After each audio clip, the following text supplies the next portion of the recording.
Destruction doesn't always arrive in flames. It doesn't demand bloodshed, shouting matches, public meltdowns, or schemes for revenge. Often, the most devastating form of takedown is the one unnoticed, not because it's hidden, but because it's methodically designed. This is what Machiavelli grasped more deeply than any thinker of his era. To truly dismantle someone, you don't confront them directly, let them unravel themselves. No punches thrown, just space granted. You don't strike at their position, you raise it just enough to ensure their fall is dramatic. The instant you react, you enter their arena, and that's a trap. Reaction is surrender. But when you stay composed motionless while they lash out, mock, provoke, and perform, you don't deny them attention, you deny them oxygen. And without oxygen, their fire extinguishes. Here's how it plays out. Someone disrespects you. Someone challenges your status in front of others. Most will react, retaliate, explain, defend. But Machiavelli, he'd simply smile, because he understood. Real power starts where emotion stops. The aim isn't to clash. It's to position yourself with such quiet precision that their every move becomes a reflection, and they end up revealing themselves while you say absolutely nothing. Your first and sharpest tool? Stillness. Stillness is not inaction. It's a form of power that disorients your opponent. They anticipate a spark. They want a flame. They seek an emotional reaction so they can point and declare, "See? Look at the instability." But when you offer them nothing, they lose their footing. The more they speak, the more frantic they appear. The more they justify, the more they look culpable. The more they try to stir chaos, the more irrelevant they seem. Because once someone starts trying to prove their authority, it means they've already lost it. That's what Machiavelli manipulated, public perception. He never needed to out-debate his adversaries. He let them implode on their own in full view, tangled in their own confusion until they lost credibility. And when the noise cleared, he wasn't merely standing, he was elevated. So how do you use this method with surgical precision? Let someone insult you publicly. Don't react. Don't even flinch. Just pause. Then, with composure, look at them not with fury, not with shock, just neutral observation. Let the pause hang. Let their words twist in the silence. Then, redirect your attention, change the topic, speak to someone else. Proceed as though nothing was said. You've now shifted the entire dynamic. They expected a confrontation, you gave them indifference. And in doing so, you sent a message clearer than any comeback. You are not significant enough to disturb my peace. The room picks up on this. They may not be able to explain it, but they feel it. Something shifted.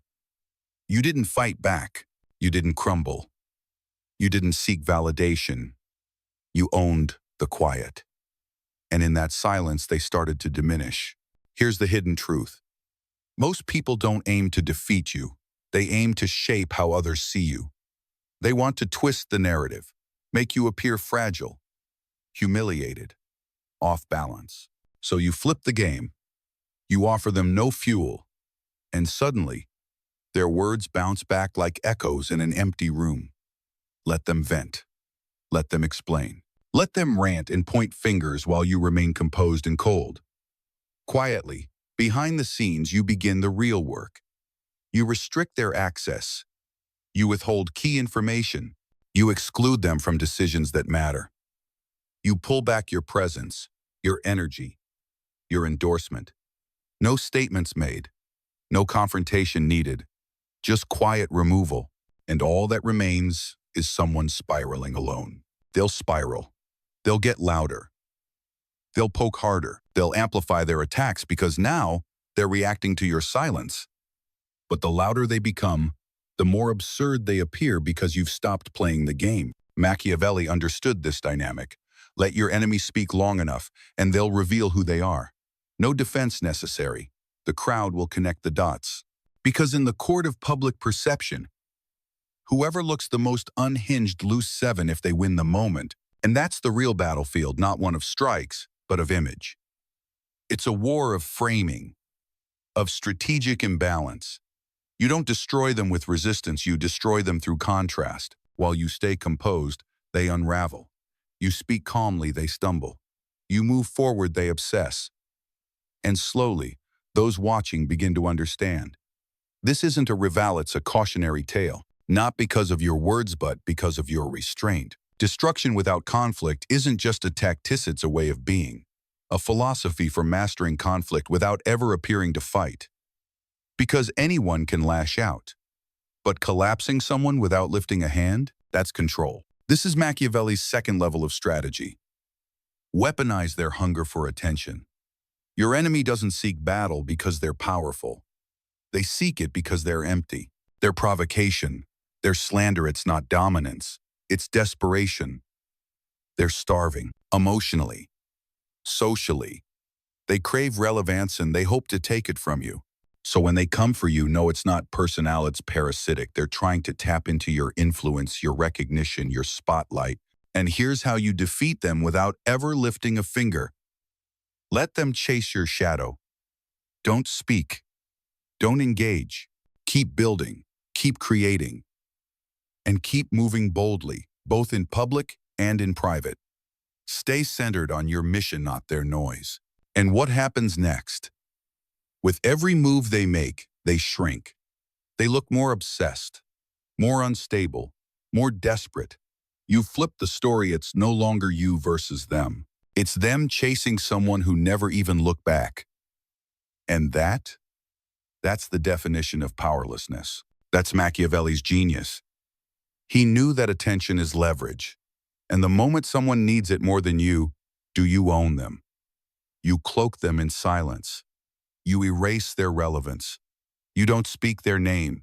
You never acknowledge their existence. Speak no ill of them, not because you're righteous, but because you're calculating. Every time they mention you, and you remain silent, their voice starts to reverberate aimlessly. People begin to take notice, wondering why they keep bringing you up. Why they're obsessed with someone who never engages, questioning if the real issue lies with them. And once that doubt settles in Machiavellian, thinking that doubt becomes corrosion. Because when someone's image starts to crack, everything they say begins to lose weight. That's when you strike a not with fury, but with contrast. You walk in composed, dressed with intention, speaking with clarity, adding value unbothered, undisturbed, unflinching. Meanwhile, they stumble through rants, grasping for attention by dragging your name through the dirt. And without lifting a single finger, the distance between you grows. They sought to harm you, but in doing so, they only highlighted your significance and their dependence on your relevance. That's how you dismantle someone, by becoming living proof of their insignificance. But there's another dimension, a deeper one they never anticipate. Because not all attacks are public. Some enemies operate in whispers. They smile to your face and sow suspicion behind your back. They distort your motives, paint your ambition as greed, your wins as unearned. These people aren't interested in open conflict, they want quiet erosion, slow sabotage, veiled in concern. And that's where many falter. They scramble to defend, trying to explain themselves to everyone. But in doing so, they breathe life into the rumor. Machiavelli would never allow it. He'd use the saboteur's own actions to construct their downfall. So here's your move. Don't shrink, amplify. Become more visible, not less. Elevate your reputation through tangible actions. Deliver excellence right in front of the very audience being fed lies. Speak with authority. Make bold, deliberate decisions. Showcase integrity and poison ever mention their name. Why? Because you're allowing others to compare your visible reality to the narrative being whispered. And when the facts don't match the fiction, the liar is revealed. You didn't have to expose them, they exposed themselves. They mistook your silence for submission. But silence was the setup. You let them build the noose and now they're caught in it. This is psychological warfare at its finest. You don't need to destroy them. You simply remove yourself from their reality. You walk away and let them stew in the emptiness you leave behind. They tried to drag you down, but ended up trapping themselves in their own bitterness while you rise. And everyone sees it, because true power doesn't scream, it endures. Real destruction doesn't look like fire and noise. It looks like a fading name, like attention quietly evaporating, like power retreating so subtly no one can trace it, yet everyone feels the shift, not directly but unmistakably. That's why Machiavelli didn't instruct men to rush into conflict. Instead, he taught them to become indispensable, unmistakable, and relentlessly competent, so much so that any attempt to undermine them would only boomerang on the attacker. This is your third weapon, revealing truth through contrast. You don't need to defend your name. You simply live in a way that contradicts every accusation. If they call you arrogant, respond with humility, poise, and generosity. If they call you incompetent, deliver sharp, undeniable results. If they say you manipulate a lead with clarity, consistency, and composure, you're not countering their words, you're rendering them obsolete. The more they speak, and the more you embody the opposite, the more their credibility dissolves. People notice the disconnect. They start doubting the claims. Eventually, they stop listening, not because you fought back, but because you never had to. That's where the real blow lands, not in disgrace, but in being ignored. Not humiliation, but obsolescence. Now let's go deeper. Because not all enemies are loud or reckless. Some are methodical. They don't launch attacks. They position themselves subtly as your equal. They echo your style, mimic your tone, align with your network. They won't insult you, they'll try to replace you. That's where most get rattled. They sense their space shrinking, their originality copied, their voice diluted. But Machiavelli understood. Imitation isn't power, it's captivity. When someone imitates you, they admit your framework is stronger than their own. So don't attack, accelerate. Evolve faster. Change so rapidly that by the time they imitate version 1, you've become version 10. Stay elusive. Stay fluid. Let them chase yesterday while you build tomorrow. And gradually, they realize they weren't competing with a person, but with momentum they can't replicate. This is how you dismantle a copycat. Raise your standards. Widen your influence. Sharpen your identity. Never linger long enough for them to catch your shadow. And never say their name, because naming them validates their effort. Silence proves they never belonged in the race. And now, the final opponent. The one who sees you as beneath them. The arrogant. The dismissive. The untouchable. These are the easiest to dismantle, not by direct attack, but through position. You bide your time. You listen. You observe how they speak when they assume you're not a threat, and then you build. Not to retaliate, not to prove anything, but because the greatest humiliation to the proud is being surpassed by someone they once ignored. You don't steal their seat. You create a higher one. And when others begin turning their heads towards you, that's when the real collapse begins. When people begin to turn their attention toward you, when the room shifts and their once commanding words fall flat, that's when the collapse sets in. Ego is delicate, and the proud crumble when the applause fades. And you never drew a blade. You never issued a challenge. You never attempted to take from them. Instead, you became someone they couldn't deny, and someone they could never touch again. This is the victory. Silent, bloodless, unannounced. You simply become living proof that they were never as strong as they believed. Sometimes the most devastating act is to carry on, keep winning, keep growing, keep building quietly, while their obsession with your failure becomes their identity. Machiavelli understood and most don't that the deepest destruction isn't physical, social, or reputational. It's existential. You don't just outmaneuver them, you render their attempts meaningless. You turn their attacks into jokes. You exist so far above their schemes that even if they land a blow, it's unnoticed, because the world's focus is already shifting onto you. So here's how you build that. Stop battling every skirmish. Start controlling the narrative frames. A fight is personal, emotional, fleeting. A frame is psychological, social, lasting. What is a frame? It's the silent belief others hold about you regardless of what you say. You shape that through your poise, your presence, your measured reactions, and your refusal to ever play small. If you respond to an attack, you step into their frame. If you rebut a mock, you let them define you. If you rush to repair, you're playing on their terms. But if you remain silent, move deliberately, and let your posture stay anchored while theirs unravels, you've rewritten the frame. Now, you're not someone reacting to gossip. You're someone so immovable that merely invoking your name undermines the speaker's credibility. And when that happens, their downfall comes quietly, publicly, even by their own doing. You never had to discredit them, their words did. Let's go deeper. True Machiavellian destruction isn't about seizing power, it's about ensuring they don't reclaim it. And that means targeting their blind spot, identity. The final move, render them irrelevant. How? Shift your posture. Stop referring to them as an adversary. Speak of them, if you speak at all, as a non-entity. Remove emotion, history, property. Remove recognition. And when your name surfaces in conversation, your response is subtle.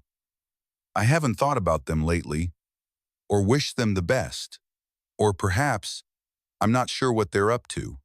No venom, just distance. Because the deepest psychological blow isn't rage, it's irrelevance. Nothing stings more than realizing the war they waged didn't even earn them a page in your final story. Their insults? Forgotten. Their efforts? Ineffective. Their role? Not a rival, just a revelation. And when others hear that tone and not angry, just unconcerned, they don't just admire your control. They feel sorry for your enemy. That's the ultimate downfall. Not the loss of influence, but the loss of significance. And from that, there is no return. Because those who once watched the drama unfold are now focused on your rise end, witnessing their quiet exit. And you never had to throw a punch. You didn't retaliate. You didn't stoop. You didn't chase vengeance. You simply let them realize the most painful truth. Their attack didn't wound you, it unraveled them. This is the last crescendo, the soundless finale. You resisted the pull to strike back. You withheld the gift of your reaction. You remained poised, present, unshakable. And now, only one step remains. Vanish not in surrender, but in triumph. So complete, so distant, that your adversary begins to question if the fight even happened. Because true Machiavellian destruction doesn't just dismantle someone in the open. It erases the oxygen they need to exist until your silence suffocates their influence. And silence, in the hands of the powerful, isn't absence, it's rule. Machiavelli knew the most feared individuals weren't the ones who engaged every skirmish. They were the ones you wronged once seen, never encountered again. Their revenge wasn't loud, it was absence. They didn't slam the door, they simply stopped opening it. That's your last strategy. You don't broadcast your dominance, you embody it. You ascend to better arenas. You step into circles where your former rival is unknown. You vibrate at a level beyond their comprehension. You're not in the same competition anymore, you're in another league. And that's what shatters them. They thought the battle was about position, you made it about permanence. They thought it was visibility, you made it about value. They believed louder meant stronger, you proved that true strength resonates in quiet. And now, the audience that once watched you with curiosity, they watch with respect. They don't speak. They study. They analyze your moves in silence. Because deep down, they sense the truth. You didn't just endure the attack. You transformed it. You used it to refine who you are. You used it to define who they never were. You allowed it to reveal who never truly belonged in your world to begin with. Because sometimes, adversaries don't appear to block your path.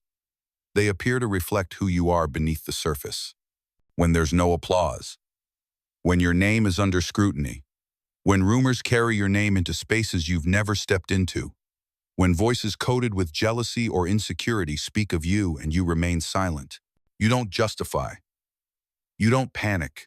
You don't even flinch. Instead, you speak louder through your results. You assert control by carefully selecting what you ignore. You dismantle your opposition by never lowering yourself to their level. And ultimately, they're left standing in silence, because the crowd they sought to captivate is now following you. The influence they once held now gravitates toward your vision. The narrative they fought to control has vanished, overwritten by your silence, which speaks louder than any declaration ever could. That is the essence of Machiavellian dismantling, not by spectacle, not by drama, but by accuracy, invisibility, and transcendence. You haven't just shielded yourself from harm, you've ascended to a realm where they can no longer reach you.